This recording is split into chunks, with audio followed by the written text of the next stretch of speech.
Good evening. It's Sunday evening yet again. End of another weekend, end of another week. So it's time for Question by Mark Live. Let me bring the panel in straight away before we go any further. Evening, Laura. Evening, Mark. Evening, Julia. And evening, Ruben. You all okay? Good. All gravy. I wanted to start. I just wanted to discuss the council tax group again. I've got a few questions that have been continuously asked in the community that we've built. So I want to get into that a little bit. We're not going to stay long on this council tax strike this week. But one thing I want to say is we're at 6,500 members in the community, and we have been for a few days now. Now, I know Rome wasn't built in a day, but from where we started, it grew really, really quickly, and now we seem to be stagnated at 6.5. Now, I don't know personally whether that's the amount of stomach we've got for the fight or whether that's the interest. I just don't know whether I need to be doing more, etc., etc. So it'll be interesting to see how it grows over the next few weeks. But we do seem to have hit a point now where we don't seem to be growing as much as what I thought we would be, especially after some of the interviews that I've done. Now, that's not to say it won't, but it's just concerning me a little bit that we're at this point and, have I misread the situation? Maybe people don't think like me, but I genuinely believe that this council tax withholding of payments is a surefire way to get the government's attention, because let's face facts. We do marches and we do bits and bobs like that, but it never gets anywhere. They don't take no notice. So in my reasoning is, hit them where it hurts, in the pocket, and we may well get some answers. I mean, the bare minimum we want from this is to have the local council elections reinstated so that we're actually able to vote in May, I think is where they are. So it'll be interesting if I can get some feedback of who you're talking to, if you're watching, what your friends and family, are they thinking this along the same lines, or is this where we're at? It'll be interesting. Just before I go on to the questions, just yours three thoughts on that first. Ruben? Yeah, Mark, I'm really impressed with what you're doing, and I guess these things, they can hit a sort of like a mini roof, and then you've got to tip over the edge to get some more traction beyond that, because a lot of people kind of sit there and wait to see how it takes off. It's just in the nature of humanity to do that a little bit, I think. Because from what I can tell, you're going about it in the right way. You're putting together a plan that is about a civil method of disobedience within the law, right? And that's what we've always it's always been a trick in the book. When there's a tyrannical or unjust government, that's the way a proper functioning Christian society should go about things. So I'm impressed with what you're doing, and I in Wales, we don't have the problem at the moment, right? So so I'm watching, and I'm trying to encourage those people that I can to get involved. I hope that I don't know why it would reach a ceiling and stay there, because to me it seems very logical and reasonable the way you're going about it. That's my thought. Thanks for that. Julia? I would agree with everything Ruben's just said there. I mean, you are doing everything properly. It's just about reaching people, and the more we share things, the more we do things, the more we talk about it, the more people I think are going to join, especially aren't you talking to somebody on Wednesday? Yeah. They're going to explain the law and how it can be done.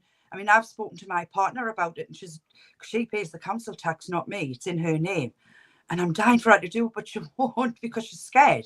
Because that's the way this government have got us. They've got us scared to do anything. And that's what they want. It's a tyrannical government. But, I mean, I'm sharing it wherever I go. I'm talking about it wherever I go, at work, few people at work are keen to do it, mind. However, they're scared. We've got to, I think that thing on Wednesday will be really important to letting people know how it can be done without a problem.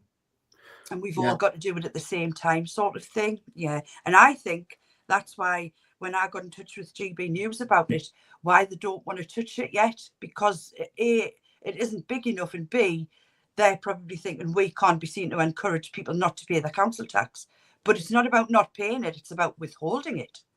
Exactly. Yeah, that's the key point here. I'm mindful of the fact that it's not going to make a blind bit of difference with the sort of numbers that we've got already, but there are groups already on Facebook that are doing a similar thing. So at some point we just need to mold together. Laura, I'm interested for your opinion. I would say to you this. I think what Ruby and Julia have said is spot on. I can imagine most people are sitting there thinking, I want to do this, but I'm frightened to do it. As you know, I'm on a legal side, so I would be interested to know what your contact on Wednesday tells you legally, and bear it out, because I will check that is the case.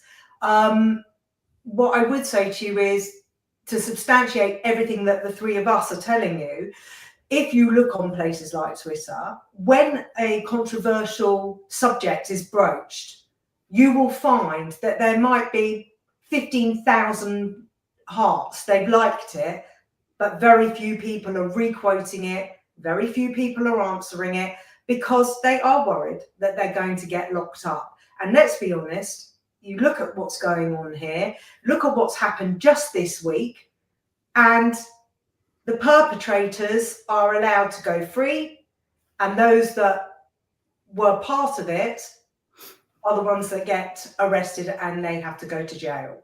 So it's very hard to speak your mind when you're not allowed to speak your mind, because the risk is jail. Yeah. Okay, so the things that I wanted just to touch on with regards to the sort of messages that I'm getting every day. So people are quite rightly pointed out that the 6th of April, which is the date, is on a Sunday.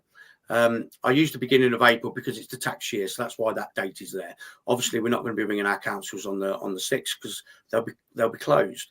And also, people are stating, you know, if we're all ringing our councils to inform them of our reason for withholding, then surely the lines will be jammed. And that's correct as well.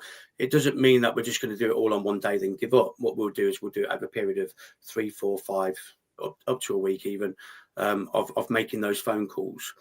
There will be an email to back all this up as well. So I'm going to put together an email with the help of my colleague on Wednesday. His name's Mark. We'll put an email together that we can send to our councils as well, to back up what we're going to be saying on the phone.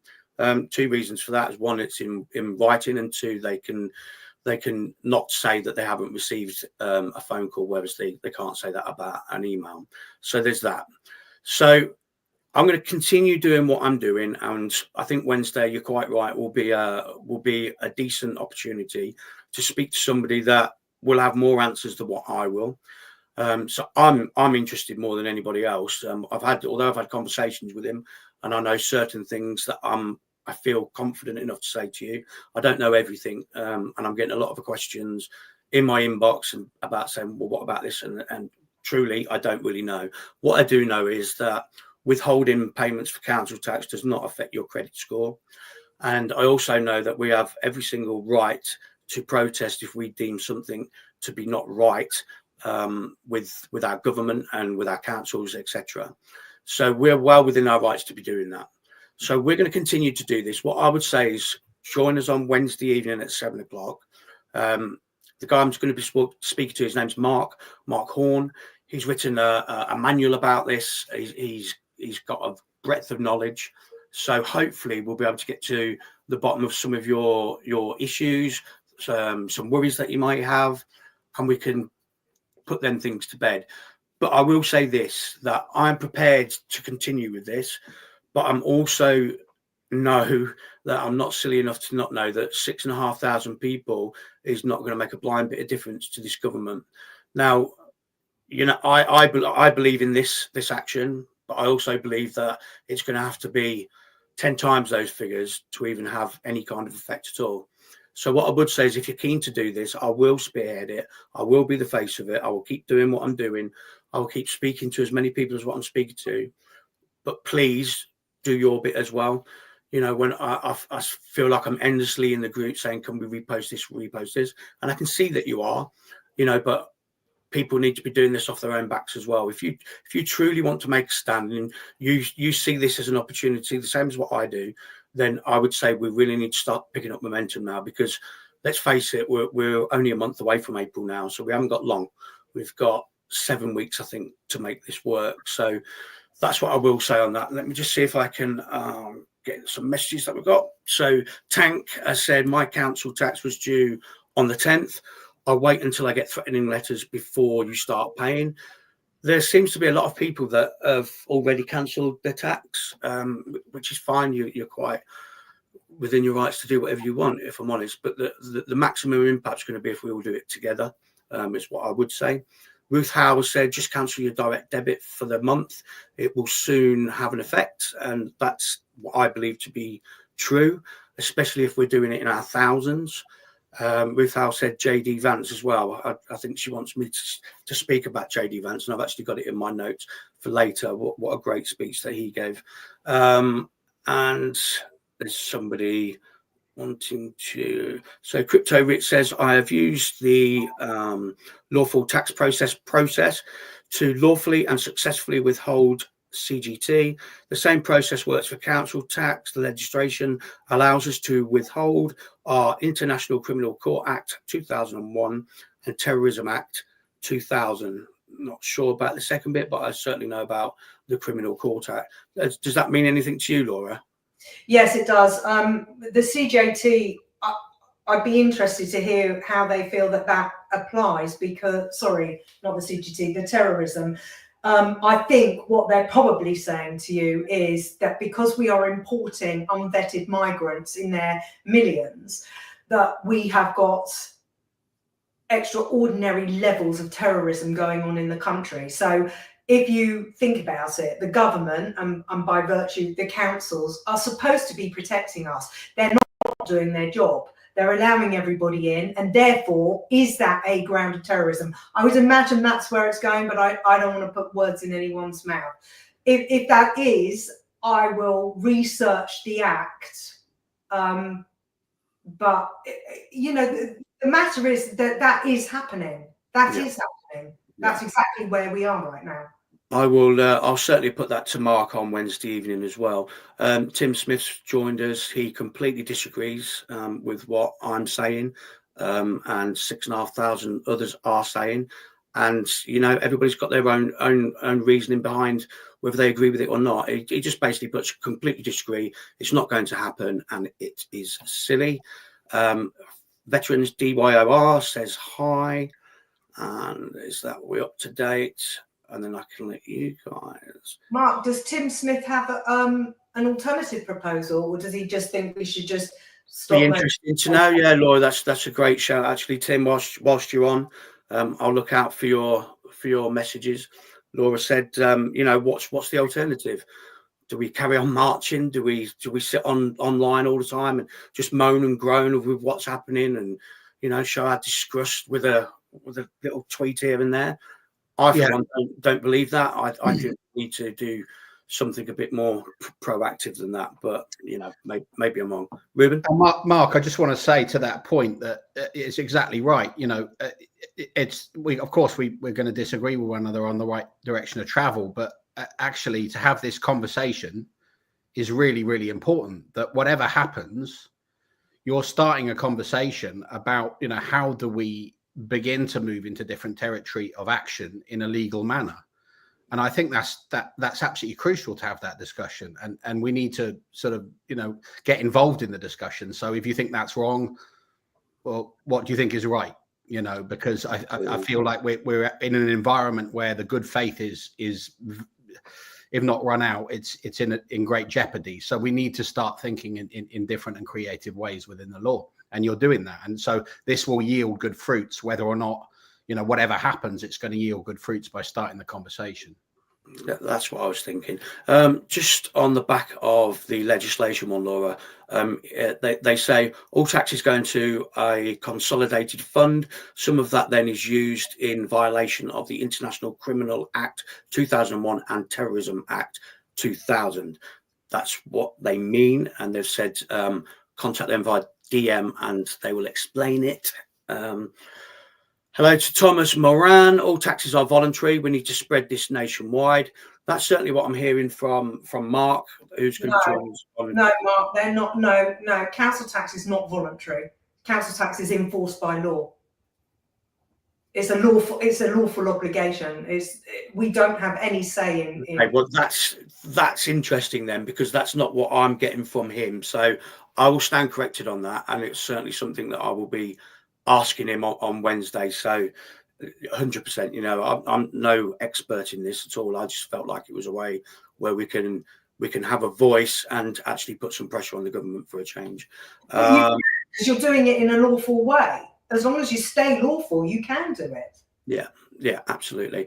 Thomas, again, if we can get through a petition of 3 million people, I'm sure we can get a lot of people not to pay tax. It's not a hard sell. I would have agreed with that a week ago, Thomas, but look, let's see. I think people are holding out for this Wednesday night thing to see how what Mark's going to say and what he doesn't say. But already I can see that there's things that I've been privy to which may not necessarily be correct. So I'm gonna stop speaking certain things until I've actually spoken to him and find out the legalities of everything. But what I do know is that we can't just stop paying our tax. We can't just cancel a direct debit and then expect no action, expect no phone calls from them, expect no letters, expect no bailiffs at the door, because it will happen. But if we are giving a reason and telling them why we are withholding our payments, then we can find a way around it with that way of things. Ruth Howe, Rupert Lowe mentioned it also. What did Rupert mention, Ruth? I'll be interested. That I'm getting that out of context at the minute. And Thomas, right, okay. So we'll leave that there for now. I'm looking forward to Wednesday night because obviously it's close to my heart. It's something that I've started, which I'd like to see through till the end. But obviously there's still a lot of questions that need to be answered, and there's a lot of things still up in the air. But I'm not going to lead you all down a path where you're going to be getting into trouble, because I simply won't do that, because I was in prison last year for doing certain things and not doing things the correct way. So I certainly want to put you in that position moving forward. So let's wait till Wednesday now. Let's park that there. If you have any questions for me, please DM me, and then I can speak to Mark before Wednesday, and then we can probably get some answers ready to go for Wednesday evening at 7 o'clock. All good? Right, I'm going to leave you. Oh, I'm not going to leave you. I'm going to let Julia take over now. Julia's going to talk about grooming gangs and where we are with that, historics of it, etc., etc. Mm-hmm. I ask all my panelists what they want to talk about on an evening, and Julia was quite passionate about wanting to speak to this, and why would she not? I think Rupert Lowe actually talked about this about an hour or two ago, is that we seem to have had a light shine on grooming gangs, and then it's just disappeared again, which is quite right. You know, we need to be on this, and we need to keep covering this day in, day out, because he's quite right with what he said. This is happening now, right now as we speak. There'll be girls somewhere that are in a situation where they are crying out for help, and they just need people to stand up and be counted. Mm-hmm. So I'll leave you with Julia, and we'll go from there. Interesting. Thanks, Mark. That's great. Now, I wanted to talk about grooming gangs tonight simply because of what you've just said about Rupert Lowe. If we don't keep it highlighted, it's just going to get kicked into the long grass. There was a big light shone on it the other week, and now that light's dimmed. I want to put that light back on, because if we don't, we're going to be left with nothing more than a handful of measly local inquiries that won't even scratch the surface of the travesty that's been made against our vulnerable children. And I'll tell you why. Now, Raja Miah, has everybody heard of Raja Miah? Yeah, just in case the people haven't, he's a Muslim man himself, and for 6 years this man has been trying to get a national inquiry into all of the towns in the country where these Pakistani grooming gangs are working. And he's just, at the minute, I think he's getting a few more hits. But prior to that, there was a good handful of people helping him. But up till then, there wasn't really many. But he's done so much work for this cause. And I think that's absolutely, it needs to be commended. He's already got an MBE and he used to actually work for Labour, I believe. So he's a Muslim man himself. He's consistently warned, and I have to agree, that a local inquiry in 5 towns will never expose the full scale of the sexual abuse and exploitation of non-Muslim children. Now, before I go any further, I need to be clear here. Child sexual abuse is a global issue. We've seen it in churches, we've seen it in police, in healthcare, and among high-profile public figures. Look at Justin Welby, only recently having to resign because he didn't report a prolific child abuser to the relevant authorities. So there's one pure example, a recent example. Then we'll go into Jimmy Savile, but we'll not go into that tonight. So I'm not saying and that only Muslim men of Pakistani heritage groom and exploit children. That's not what I'm saying. However, I must make this point. Pakistani Muslim grooming gangs are unique in that they've been protected because of their ethnicity, their religion, and their political allegiances to Labour. And this is what Roger Mir talks about quite a lot. If you've watched any of his work, you'll know that. In the past, when the UK's taken systemic child abuse seriously, we've produced really thorough, well-documented reports. The Nolan Report, 2001, the Cumberland Report, 2007, and they were really thorough. So what's changed? What's changed? Why are we not doing thorough things now? Just a few weeks ago, Elon Musk highlighted the Pakistani grooming gangs on X, and a public outcry followed. And there was a vote in Parliament for a national inquiry. The Labour government voted against holding a national inquiry into the Pakistani grooming gangs, despite growing concerns that these gangs are operating in up to 50 towns across the UK. 50 towns. Instead, our wonderful Home Secretary, Yvette Cooper, stood in the House of Commons and announced a piddly little 5 local inquiries, each with limited scope and no statutory powers. What's that going to achieve? She also allocated £5 million to this initiative. And that might sound like a lot, which it probably is, but to put it into perspective, there was an independent inquiry in Telford in the last few years, and that cost between £7 and £8 million. That was just one town. So basically what you're saying is each town can have £1 million. Where is that going to go when you look at how much Telford cost? Oh, honestly, it seems to me Labour's paying lip service to the thousands of children who've been manipulated, exploited, brutalised by Pakistani grooming gangs. And it breaks my heart, which is why I need to highlight this. It's even estimated that over 100,000 children have suffered at the hands of these gangs. 100,000 children.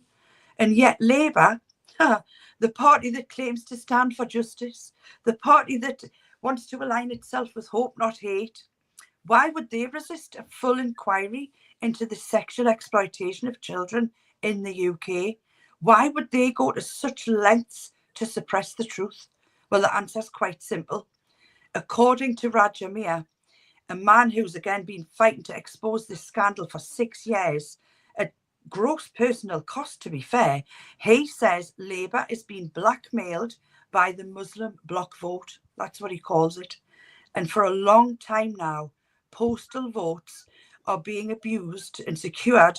They've secured Labour victories in around 100 constituencies in our country.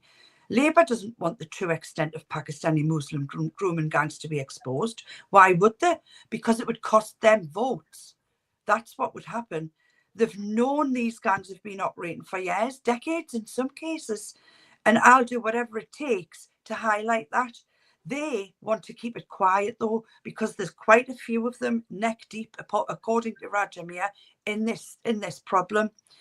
He argues Labour consistently justified inaction by gaslighting the public, us, claiming that they fear community cohesion and they don't want problems in the community. Well, I'm sorry, that doesn't wash with me. I want these girls protected, these vulnerable young girls. None of the victims of these grooming gangs came from Pakistani heritage, interestingly. The Muslim girls, they were off limits. So our girls were attacked because of our ethnicity. That's why the victims of these horrific crimes deserve answers. They deserve justice, and we must demand it as a country. If we fail to address this issue properly, if we don't act with due diligence and determination, this cycle of abuse will never stop. And more non-Muslim young girls will suffer simply because of their ethnicity. Now, that's just absolutely deplorable. There's one simple way how we can help to get a national inquiry, not the piddly little local inquiry which Labour want, which will keep them covered. And that's to support Raja Mia's work. Please, if you're listening, please sign up for his free newsletter at redwallandtherabble.co.uk. You can't pay money if you want to, but it's free as well. Or every bit of work he does for nothing. He doesn't get paid for it at all. And he had a really good job up till 6 weeks ago. He only needs 10,000 sign-ups to send a clear message to this government that the British public, won't stand for this cover-up. We owe it to the victims. We owe it to the truth. We owe it to the future generations to ensure that justice is served. Please sign up, redwallandtherabble.co.uk. It's free and it takes less than 2 minutes to sign it. Thank you for listening to my rant.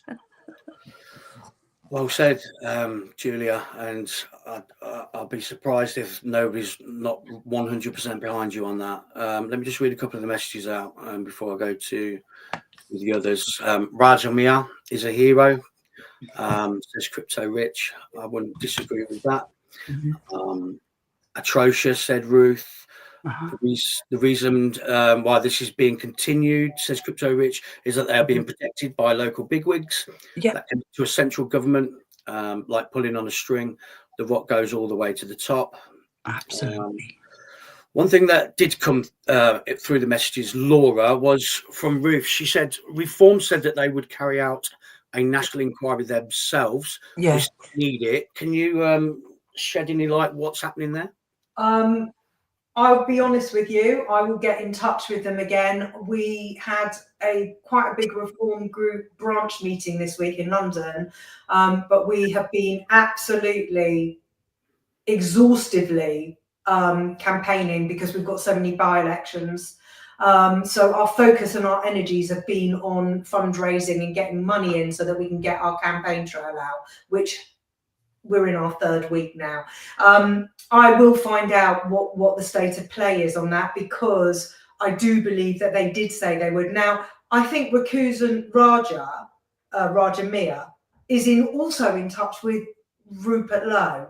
I'm fairly sure that they got in touch with each other, and I'll double check that, but that's my understanding, that he got in touch with Rupert Lowe. So, and Rupert Lowe wanted to support him. I would like to add to this, as Julia said, we also have this carrying out in hospitals, and we've got a number of survivors on Twitter that are not being heard, and that really do need support. So if you see anyone on Twitter that is a survivor, they may or may not want to talk, but just give them a like or a heart or something, just to let them know that you support their causes as well, because they've also been raped by doctors inside hospital, a Jimmy Savile sort of situation. It's horrendous. It's absolutely horrendous. And what makes everybody so angry is the fact that we know that those that are meant to protect us are the ones that are putting us in this situation. They're doing nothing to help our safety. They compromise our safety every single day, and it's egregious. It really is. They honestly, I hope that when all this comes to fruition, I hope we can try them for treason, because it's absolutely disgusting. It really is. So we support everybody who is product of rape, you know, whichever way it's coming to you, we support you. Don't think we're not listening to you. We are. Yeah, Definitely. Julia, Ruth said, thank you, Julia. Impressed with what you've just said. Patriot Designer, evening. He says he's a bit late. He's had a nice Ed Miliband power cut. You're with us now. You're with us now, Sam. So all good. Ruben, I know you wanted to come and dovetail in off the back of what Julia said this evening. So the floor's yours, my friend. Thank you, Mark, and excuse me. Thank you, Julia. That was really wonderful to hear, because it is really important. I totally agree with you that we keep this front and center. I think it for many, many reasons. Number one reason is, Laura has said it there, that it's the victims, and they are the people who have to be heard and have to get their justice. For those of you who don't know, part of what I do with my time, I do work for a church ministry that helps people who've experienced abuse of various sorts, and you know, so I can speak to what I see on a reasonably regular basis, which is the effect of sexual violence is absolutely devastating. It's a completely devastating crime. When that crime, I mean, it's always devastating. I want to emphasize that.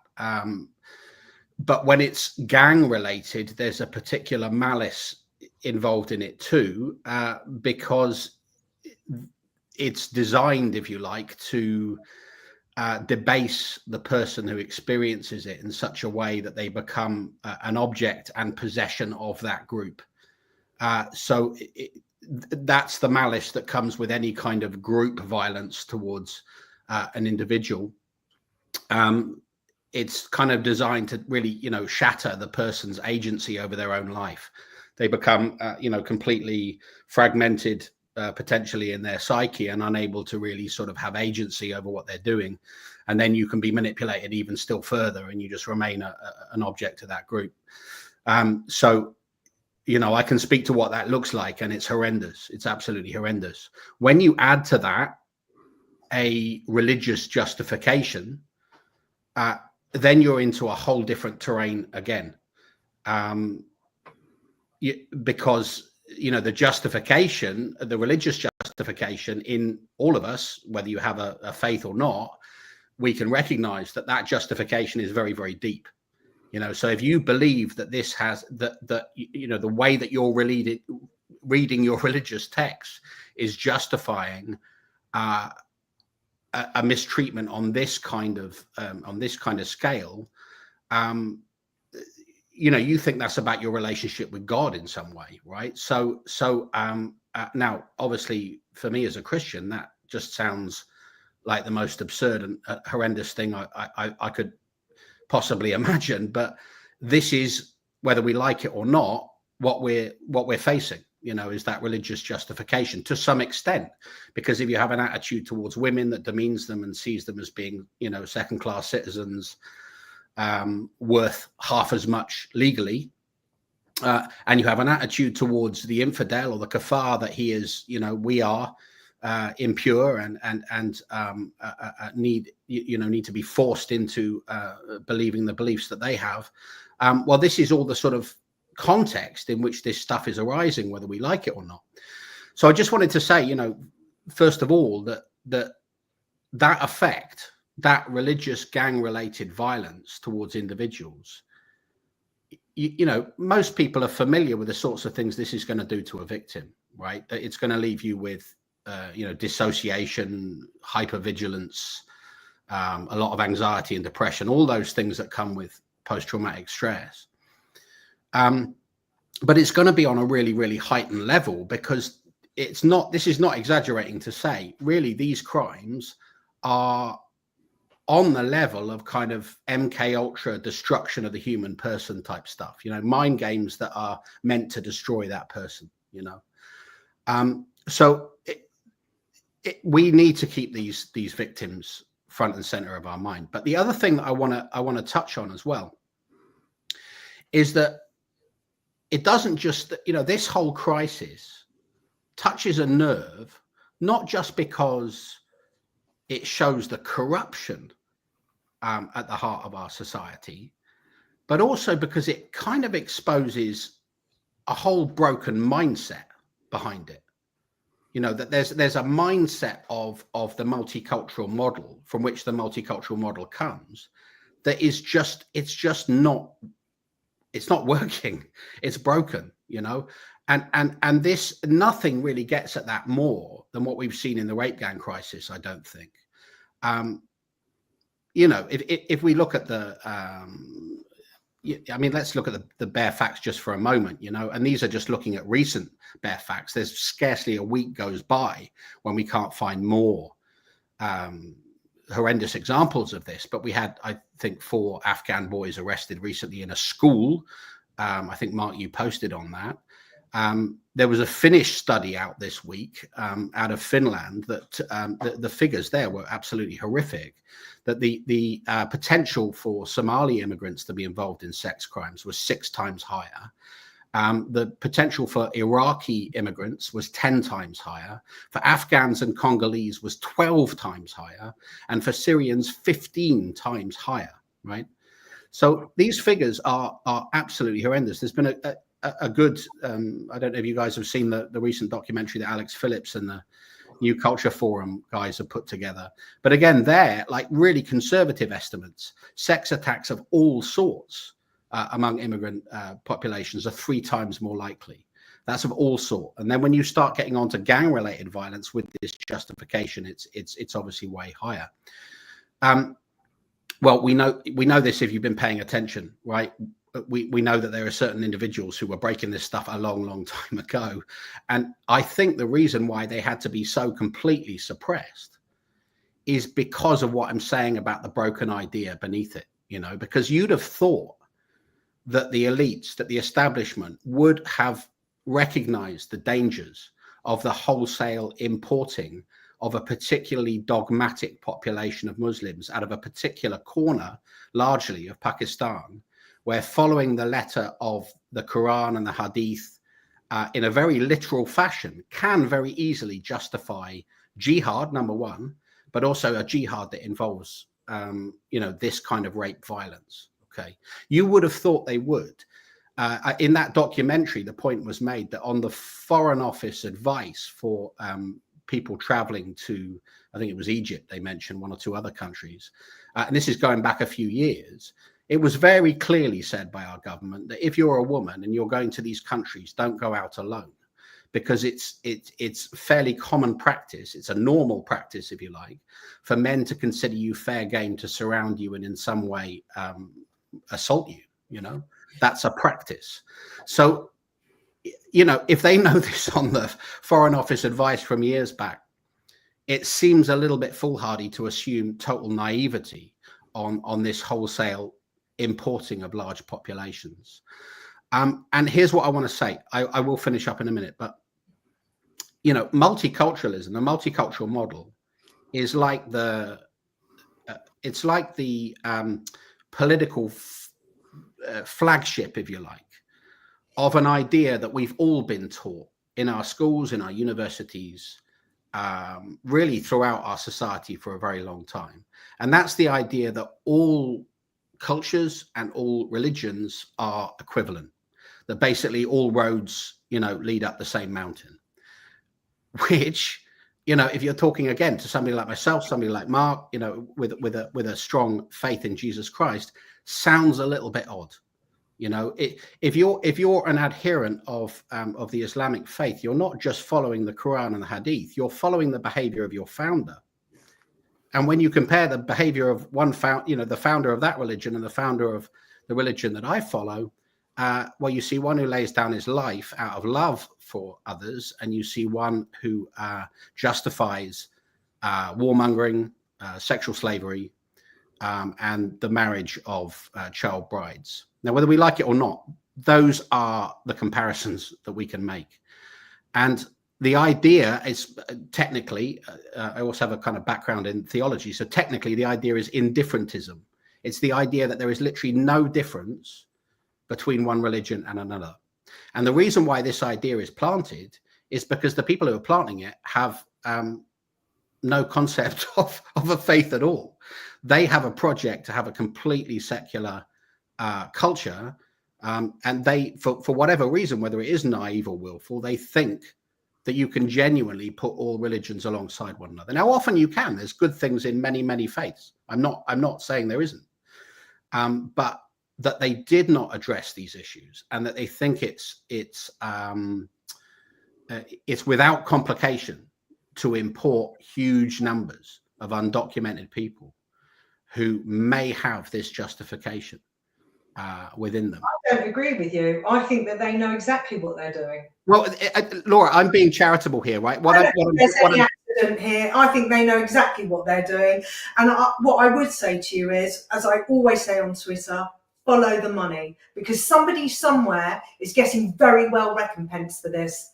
And that's all there is to it. There's no way that they've got any kind of ideology or care about the people in this country. They are out and out treasonous, untrustworthy, and they are criminals because they are doing what they're doing to us. Laura, I don't disagree with you at all. My point is that I'm leading us to that point, right? Because I don't believe that they are acting in good faith.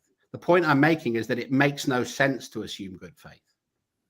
Right, I'm saying let's try to assume good faith all the way through the given evidence, right? And you get to a point where you can't, exactly as you just did. I totally agree with you. We're not in disagreement. I'm saying it makes no sense to add up the facts and figures and think that there isn't someone somewhere in a position of power who knows exactly what they're doing. And I would agree with you; those people are treasonous. What we witness in the rape gang crisis is the collapse of a broken narrative that belongs to a completely corrupt elite, who I do not think we can assume good faith of anymore in this particular issue. I really don't. So, I'm not in disagreement with you. I'm just saying that, let's look. You look at it as charitably as you can. You say, does it make any sense to say that they're solely so full of their own kind of hubris, their own misguided thinking, that they think you throw all these people together, it's all going to work out just fine? Well, I don't think they can be. I think that's impossible. I think that would be madness, so someone somewhere knows fully well what they're doing. And that's why this crisis, not only for the victims, but for the sake of our whole culture, needs to be at the forefront of what we do to turn our country around. And people need to take action now. They need to take action with, if it's going to be the council tax route, if it's going to be voting for reform because they're the only one who can outstrip Labour and Conservative, whatever that action is, if we don't take action and we remain apathetic, which is what we have done in the past, we are not going to get a different outcome, and things are going to go from bad to worse. And eventually, we will all leave this country and it will be run into the ground, and those that stay here will be killed. And it is really that simple. So the time for talking has well gone past now, and we have to hold people to account. We really do. Whatever story we introduce here on air, I guarantee you will have the same fundamentals at the bottom of it, which is corruption. Doesn't matter what story you plant, there will be corruption somewhere. It's so obvious now as well. They're not even hiding it. It's like they don't care. Labour comes out and says something like on Wednesday about what do you want, the farmers to have the money or the NHS? This is the typical sort of the gaslighting that they do. And we've got too many people watching the BBC, Sky News, Channel 4, ITV. And the other day they said a car drove into a load of people in Munich. Apparently it did it itself. How man? Wake up. It's going to be too late soon. It's already too late for hundreds of thousands of young girls, young children. Wake up, everybody. I would also say, thank God that you're singing you're bigging up Raja Miah, because I think there are really good men like him out there, and hopefully they can stand up, because Raja is from what I hear of him, I'm just so impressed, because he's a great risk to himself, obviously a great cost to himself, I can't imagine the cost that it has been for him. But he's a man who believes in the truth, and he believes in exposing what has actually been the case, and and people have known it's the case. And part of this fix is going to be from members of that community being willing to stand up and integrate with what is true, integrate with what is real. Like, join us in fixing this problem. Well, it will be that, and it will also be people now. Would be the third time that I've said it, and I'm sorry if I'm being boring, but we need to look at where the money's going, because that is going to lead us to the source of this problem. Yeah. Zelensky has mislaid $100 billion US. Unbelievable. I'll just check down the back of my couch. He's mislaid $100 billion. There's so much corruption going on. Foreign aid. What is foreign aid? I'll tell you what we want from Starmer. We don't want you paying your 15 million over to foreign farmers. Give them to our farmers. We don't want you paying for migrants to have hotels with heating and new clothes and phones and whatever. Where are they escaping from that is so terrible that they need to come here, which is the furthest point for them to come? When are we going to draw some rationale and say we're full? If you stood at a nightclub with a bouncer who had a clicker and he allowed 100 people in and that was the maximum capacity, he's not going to allow anyone else in from the line because you're full. And that's what this is about. It isn't race, it's space. And we really have to start getting more sensible about the way we have these discussions, because to be labelled racist is to silence us. And I've really reached the threshold of my tolerance now. Listen, Laura, I could go way beyond what I've gone beyond, and I'm not holding back for any other reason than to show that the connection between the corruption and the bankruptcy of thinking, right? Because if you start joining up those dots, yes, it's way worse than any of us are even saying here. I really do believe that to be the case. It's way worse because there are tentacles throughout global systems here that are playing games with our lives, and I do believe that what's coming out in the States is very, very helpful to start revealing that. I think Andrew Bridgen has got some very shocking stuff that he's attempting to get out into the public square. I can assure you that the work that I do, there's a lot more that I could say. All right, so we're not in any disagreement on how bad this is going to get for those who will be exposed for the corruption, and we need to push it. We 100% need to push it because exactly. I think Mark's going to take us into something in a minute, which will underline what you've just said. Yeah, because we'll let him take us there. I was just about to say tip of the iceberg, really. That's got to be the understatement there. I just wanted to read out a few messages whilst you're having this chat. We're 550 people joined us, so thanks for getting involved. So Rich said he works as a child protection social worker. The existing processes for spotting and addressing child abuse would likely have been bypassed. This is likely to happen because of orders from above. Ruth says, shocking. She saw the same documentary that you were talking about with Alex in there. Thomas Moran, the legal system is all contracts, and if there is no contract, then there is no tax to pay. I think we're going back on the council tax. You get halfway through it and then you realise it's on the subject before. But thanks for your comment, Thomas. It is appreciated. I think the main thing is that we don't park this subject at all. I know that I want to talk about it all the time.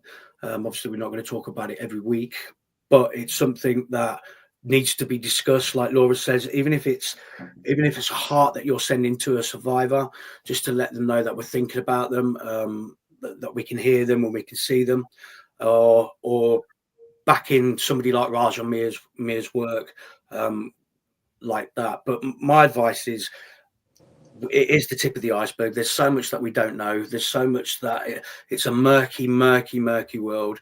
Laura's quite right. There's, we're only just seeing, or we only just see the tip of the iceberg with everything, and it's all down to money and greed and a lot of other things. Julia, can you have final say on this topic, seeing as it was your one that you wanted to speak about, and I want you to give out Raj's email, the link as well, if you don't mind. Yeah, that's no problem, because he's done so much work and I can't commend him enough. I know we've got somebody in jail at the minute who did just as much and a lot more, and he's really suffering at the minute from what I can gather. But Roger Mia has been arrested loads of times. They've tried to blame him for things that he didn't do, yet he still goes on and he still goes on. Sometimes he gets loads of people watching him, other times hardly any, but he's still there and he's still doing it. And I want to light a torch for him. It's redwallandtherabble.co.uk, and it's a free newsletter that you get, and he keeps us informed. He lets us know what happens. And I actually watched his show on Wednesday when they did the council meeting at Oldham, where he kind of worked alongside the some of the councillors to con them into voting for a national inquiry. So the one place Yvette Cooper mentioned, we want Oldham to be the one of the places where we do the local inquiries. They've rejected that, except you probably haven't even heard of it on the mainstream media. Sadly, I wouldn't know because I don't watch any of that nonsense. But other people I know do. But like I say, redwallandtherabble.co.uk. Look for him on YouTube. And honestly, he's a lovely, lovely man. And he's done so much work for something I feel so passionate about. And I will keep talking about this. And I don't care how many people call me racist, how many people call me Islamophobic, and how many people call me bigoted. I will continue to shine a light on this, because it's wrong and we can't stop it. We can't stop it. But like you say, Laura, follow the money. Look who's getting all the money out of all this. Yeah, absolutely. We'll draw a line under that for today, but you can see that Julia's certainly passionate about it, as am I, and we will definitely revisit this subject again. I said that I would mention the Million Women March, which is taking place. I don't know if it's up and down the country. Is it up and down the country, or is it just in London?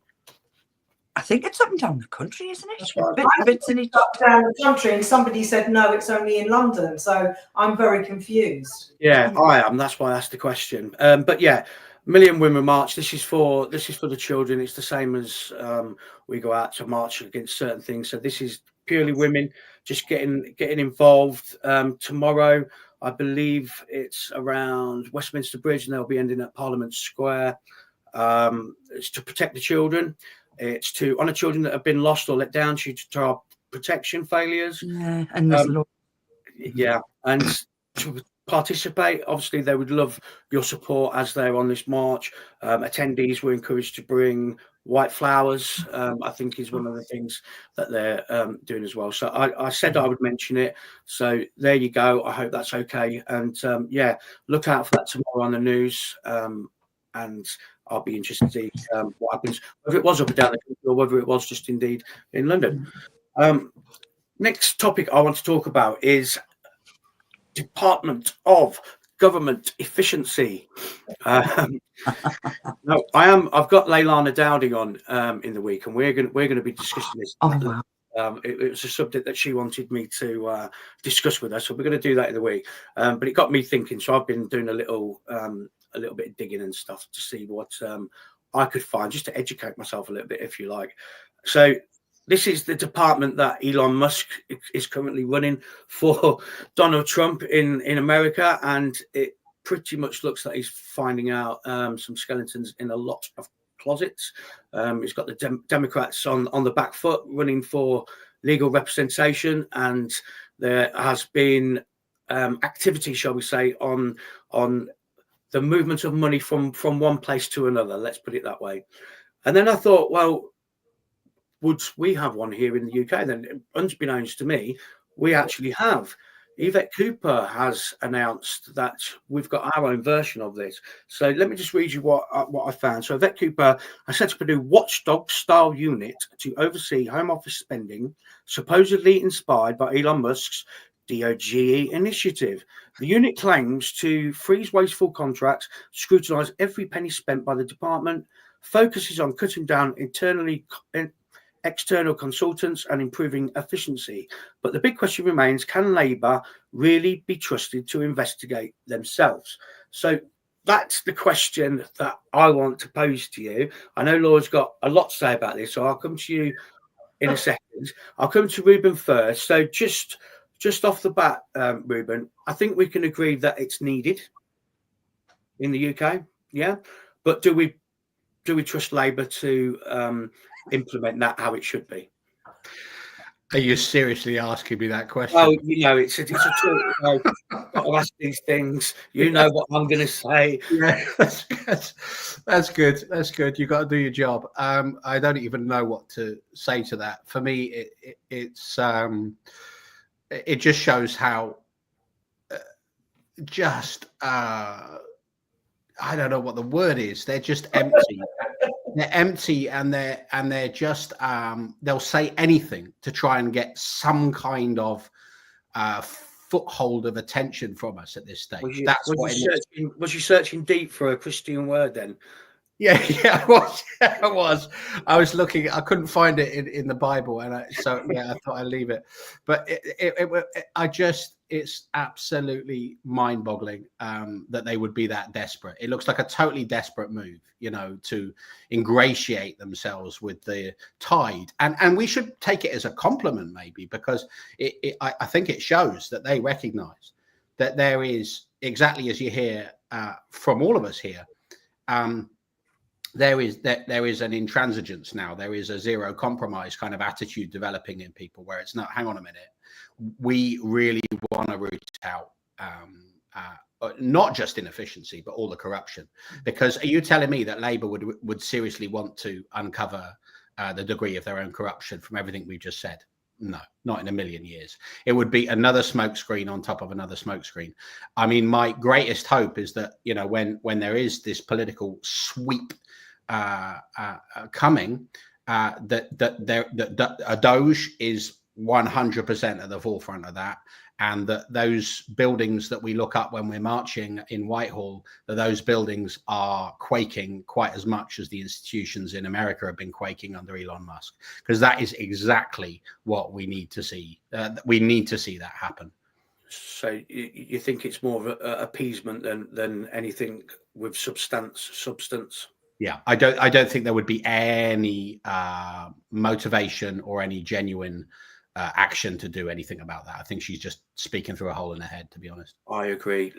Laura, Ruth has commented saying, apparently the person who owns a hotel in Cornwall is working with Rupert Lowe to start their own. Now, when I mentioned this to you, you said that Reform have got their own department in that regard. Is that what Ruth's? That's what. Yeah, I heard something similar that I think Nigel Farage put a tweet out this week that was promoting our own DOGE UK. Yeah, I don't know the ins and outs of it, because we've been really busy campaigning and canvassing and whatever have you. But I do remember Nigel Farage putting, saying it's time for the UK to have its own DOGE, and now we are going to implement it as well. The thing is, the overriding question here is, this government is just unfit. What government promotes their own DOGE that's got no scrutiny whatsoever? That is like putting a fox in charge of the hen house. Why? Why would you do that? If you are really want to do something to make the public, carry the public with you, why wouldn't you ask them their opinions? We are not asked anything. We are not consulted. All they do from us is steal money. It's ludicrous. It is literally like watching a film, waiting for the ending to come and waiting for sanity to prevail. I don't trust Labour at all. I don't trust Conservatives. Because, all they've done is they've proven to us that they don't work in our best interest, but they do take our money. They do take our money, they lie, they come in, they say it wasn't a lie, they just didn't realise the extent. Then you're not fit, you're not competent. Because surely you would have done your due diligence before you put all your manifestos together. So somewhere down the line, it's just, as we've said all night, corruption and fraud and lies. And that's all there is. That's all they've got to offer us. So no, I don't trust Yvette Cooper or her DOGE. Julia, Department of Government Efficiency. I wouldn't trust Yvette Cooper to run her own bath, to be absolutely honest here. I wouldn't trust any of them as far as I could spit. They're all, from what I've known and can see with my own eyes, despite them telling me something completely different, I sometimes feel like I've woken up in a parallel universe and I think, where am I? How did this happen? This isn't the country I used to know. What's happened with our government? They take the money that we give them in good faith, and we've got no choice in the matter, and then Labour come along with a manifesto and then do the exact opposite of what they've said they're going to do, and then say, but you can trust us. They must think that we're absolutely stupid. They must think that we'll listen to every word they say and think this is marvellous, this is wonderful. I honestly don't know how anybody could even think that Yvette Cooper could do anything good, to be fair, from what I've seen, because she's a hypocrite. And I don't like any of them from what I've seen. Not what I've heard, because they try and tell you something else. But I watch things. And just remember, wrong doesn't cease being wrong, even if everybody's doing it. And right doesn't cease being right, even if nobody's doing it. And that's why I stand up and sometimes put myself at risk with the job that I have because of the views that I have. But I don't like this telling us how to think, what opinions we've got to have. I have different opinions, and that's that. But I don't trust them one bit. I think that's a resounding. You don't trust them no matter what they do. I'm of the same opinion as well. Ruth says, I don't think they care, Julia. They're dictators, which I think we can all agree on as well. There's one more question I want to put to you all tonight, and that is whether burning the Quran should be chargeable based on just burning a book. Now, Hamid Koskun, I think his name is. He was filmed burning a Quran earlier in the week, and he was attacked by a gentleman, shall we call him, with a knife, spat at, and actually inflicted damage on the guy burning the Quran. Now, from my side of things, I'll give you my thoughts on it. I think you can have issues with the Quran and what the Quran stands for, etc. But I think it's a bit silly and a bit stupid to be going out in the street and burning that book. There are better ways to show your disdain and your disgust for a ideology or a book and what that book teaches. That said, I don't think it should be chargeable on some. I mean, this guy that stabbed this Hamid Koskun, I think it was about 5 times. I think he managed to stab him. God. Gets away with it and walks when the guy that burns his own book, by the way, it's a book that it was his purchase, it was his book. If he wants to burn the book, then go ahead and do that. You know, where does this lead to? I think it's a dangerous game, is it, Ruben? If we're looking at it from a bigger picture type scenario. Yeah, thanks, Mark. I guess the point here is that I probably wouldn't choose to go about things in that way. But should we have a society where people are able to make a point as stridently as that? I would say yes, we should. So I may not like, people necessarily choosing those ways of going about things, but we are actually in a culture war, and that's not a I used to think that phrase was a little bit like justifying us just all shouting at one another, a few years ago I used to think it's a bit, but now I can see that we're in the sort of terrain where people are having to make very, very strident points about free speech. because we're trying to claim back our culture. And so, yes, I respect people doing that from that perspective. And bearing in mind, of course, I imagine this man has very good reasons for doing what he's doing. We're going to have a large population of people here in this country who have renounced Islam. We don't just have those who are fighting for Islam. We're going to have those in this country who have recognized that the ideology that they've witnessed themselves in other countries is now here, and they're scared to see it. Yeah. Right. So, you know, from that point of view, he'll have his own reasons for doing it. But again, it just exposes. So no, to your point, I don't necessarily think that's the way I would go about it. I certainly don't think that there should be, the recompense that he's received for burning the Quran. I certainly don't think that there should be a 2-tier response, which is again what we seem to see every time, right? As though they're rubbing this in our face, is that one person will get bail for stabbing, and the other one will get held on remand for burning a book. Well, you don't have to be a kind of a genius to work out there's something a little bit odd there, right?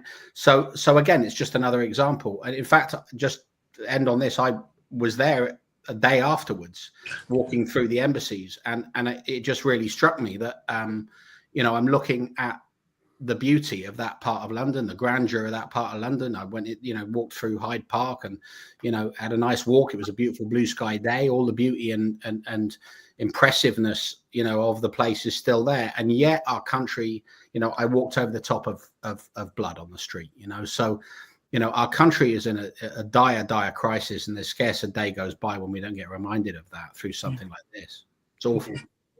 A couple of messages. Strawberry Rose says, keep up the good works, guys. So we're doing something right. We appreciate that comment. Let's say your name's Rose. We'll go for Rose. Definitely not Strawberry. Patriot Designer Sam says, don't forget the delivery man who gave him a quick swift kick to the head as well while he was down. I'd forgotten about that, to be honest. But yes, there was a delivery guy came round the corner whilst it was all going on. Instead of stopping said knife man, he goes and puts the boot in just for seconds.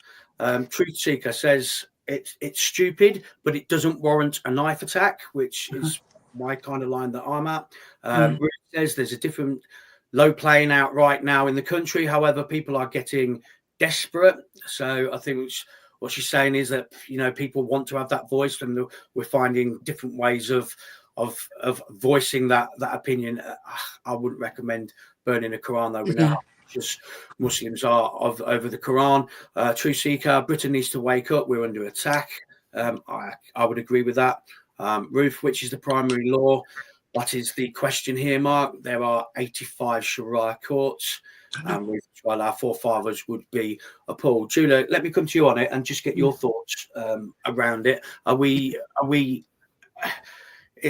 It's going to be more and more dangerous, is it, the more this carries on? Absolutely. From my point of view, I certainly wouldn't go out and burn a Quran, because I wouldn't want to aggravate people. I can make my mouth go, and that's enough for me. But I will defend to the last of me the right for somebody to do that if that's what they choose to do. It was his book. It was up to him. What happens if somebody burns a Bible? Nothing. What happens when Christians pray in the street? They get arrested. We are being persecuted in our own country. And the very fact that man ran into his house and flew back out with a knife tells me he thought, that's my right to do that. Nothing's going to happen to me. I will be protected because this is my Quran. We're starting to get blasphemy laws through the back door, and that worries me sick, because there's a lot of things in Islam, extreme Islam, that I will criticize because it is wrong, and I don't care what anybody says. And if I haven't got the right to do that, then where am I living? 15% of Muslims believe that we shouldn't do that to the Quran, that we have to pray so many times a day, and that we're the infidels and we all need to be killed. Only 15% of Muslims, they're the Shia Muslims. Now, interestingly, Afghanistan, Iran, Lebanon, Syria, 15% of people have grown bigger than the other 85% of people, and they're in charge. And look what's happening over there. We're going to end up like that if we aren't careful. We're going to end up like Iran 2.0. And where will we go then? Where are people going to run to then? I mean, where do we go to get away from this? Because it's frightening. I go outside and I'm actually worried now, and I never used to be. But I would strongly advise people not to burn a Quran. And I would certainly advise a poor school kid not to scuff one in the schoolyard either, or a man in Batley to draw a picture of Muhammad, because this is what's happening now, and it's getting quite common. And that worries me more than anything, the fact that he did that and didn't think, oh, I better not do that. You know, this isn't their culture. That, you know, I'll just have to swallow that and just say to him, that's a disgraceful thing to do. But oh no, he felt quite all right to go and get a knife. And the anger that came out of him was unbelievable. And I got frightened by that. The 15% of Muslims are really quite awful. And the other 85% are really lovely, nice people. And they are spoiling it for for them. It's just awful. Yeah. I agree with what you say. I think a lot of it is that Muslims feel emboldened in this country. You know, that they feel that because they can see certain things, getting away with certain things, and they can see that we're likely to get arrested rather than them, and that is a very scary place to be. How come the man that burnt the book is in prison, in remand, and the man that came out with a knife is on bail? Absolutely. What the? And it's a good point she makes, Laura. If a Muslim went out to the street and burned a copy of the Bible, I think we can all agree that nothing would happen to them. So why is it right the other way round? It's not right, but the way that the law will see it is that you've got a gentleman who went up to Rutland Place, where the embassy is, burnt the Quran in front of the embassy. So he's done it to be racially aggravating. I am not giving you an okay on this. I'm telling you how the law works. Absolutely. So he's gone up there. He's gone to a place where he knew that he was going to garner the attention of whoever was inside. And he's done it to inflame the tensions, to inflame the hatred, to inflame and incite a response. He then got the response. And the judge should not have bailed the man with the knife, because knife crime is not it's an offence. You really, to stab someone 5 times, and he probably didn't do any damage because we haven't, the guy's in custody. But that's not the point. The point is, as you said, he could stab with impunity knowing that he was protected. And he's obviously a diplomat if he's working in the embassy. But it's all wrong. It's all one-sided. Burning a Quran in front of the very embassy that Quran belongs to. Should you have the freedom of speech? Yes. But we do have race hate laws here. Was I ever burn a Bible or a Quran or whatever? What does it achieve? We can say, like Julia said, we can say how we feel. I don't think we need to burn the books. I know that we're aggravated, but it's us that's getting in trouble. And that Deliveroo rider, by the way, I read today that Deliveroo has fired quite a number. I need to check it. They fired a number of their workers because they're migrant workers, and they want to clamp down on it. And I would imagine that it doesn't look good that you've got somebody on a bike with Deliveroo on the back of it and he's kicking someone else's head in. So it isn't right. I'm just telling you that from the law perspective, he went to the embassy and burned the book. So it's not going to end well, is it? No, it's provocation. You know, you're asking for the trouble. Sorry, Julia, you wanted to say something? Yeah, I read something a little while ago, and I'm sure it was either last year or the year before, and it was down south somewhere. These Muslims bought a church and it had a graveyard in it. Now they desecrated those graves and they just dug them up and piled them all up and just chucked them away like they were rubbish. We didn't go out there and stab them with knives because they insulted our religion. We didn't do that, but nothing happened to them. And I can't remember where it was, but it was definitely... I do remember what you're talking about. But didn't they get the church taken away from them in the end? I don't know. But after they done, we'll need to look it up. But nobody attacked them. We didn't go and attack them. For plenty of people had things to say about it, but not one single person went and attacked them. Actually, I'll tell you something else as well. Where I live, they've just the Muslims have bought an old abandoned Methodist church at the top of the lane where I live, and just a few weeks ago there was a load of them outside emptying the church, throwing the crosses, all the old religious memorabilia into skips. And I am telling you now, they burnt those crosses, and anybody that pulled, like I pulled up and said, what's going on, what are you doing here? It's going to be a mosque, it's going to be a mosque. We've not been consulted about that by the councillor. Nobody's asked us our opinion. I would say that the parking already is a nightmare here. And on a Friday, I'll just forget about parking outside my house. Last night, I had garlic sauce squirted all over the front of my windscreen because I'd parked in front of somebody else's house because I couldn't get parked. But there's no double yellow lines. There's nothing to say you can't. But that's what happened to me. And I live in a very highly populated Muslim area. And I don't want to be woken up by the call to prayer at 5 o'clock in the morning. I just don't want that. I've got no problem with them having a mosque. I've got no problem with them doing the building out. But it's the traffic, the footfall that's going to be there, and the fact we haven't been consulted. And even though we can all complain, I know that they'll get their way. They'll get that mosque. There's nothing anybody can do about it. That's how we all feel. We feel so frustrated because nobody's listening to us. How much more do they expect us to put? And I'm not saying anybody should go on any riots or anything like that, but we will snap.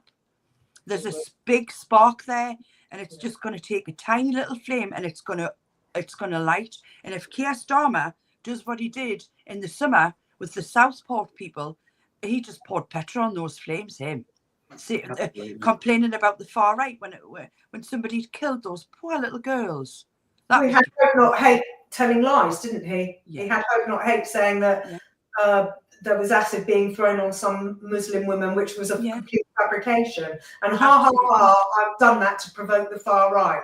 Yeah, and this speaks to what I was trying to get at earlier, maybe not quite so clearly, but it's you know, they have to, when we notice that there's, so I take your point, Laura, about that he went to the embassy, you know, that I get it. Yeah, it's very, very provocative move. But, you know, when we notice that there's a difference in treatment, and we're, you know, let's not forget that this report a couple of days ago, which I know they've dispensed with for now, to even mention the notion of two-tier would be deemed Islamophobic. Yeah. Right. Now that gets at what I'm saying is a broken narrative. They have to double down.